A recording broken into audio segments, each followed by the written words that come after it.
தமிழக அரசின் தலைமை செயலாளர் ஒருவர் வீட்டில் நடத்தப்பட்டுள்ள சோதனை இதுவே முதல் முறை என்ற நிலையில் ராமமோகன ராவ் யார் என்பது பற்றி தற்போது காண்போம்.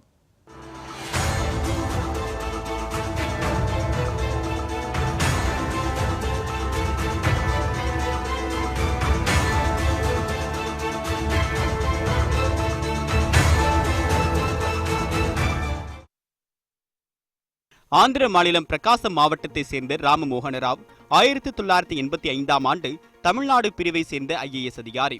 இங்கிலாந்தில் உயர்கல்வி பயின்ற இவர் பொருளாதார மற்றும் வணிகவியலில் முதுகலை பட்டங்களை பெற்றவர்.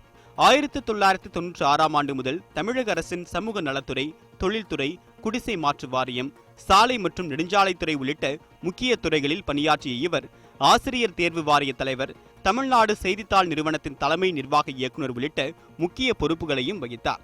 இதன் பின்னர் 2011ஆம் ஆண்டு முதல் 5 ஆண்டுகள் வரை முதலமைச்சர் ஜெயலலிதாவின் முதன்மை செயலாளராக பணியாற்றிய ராமமோகன ராவ் தமிழக அரசின் கூடுதல் தலைமை செயலாளராகவும் பதவி வகித்தார்.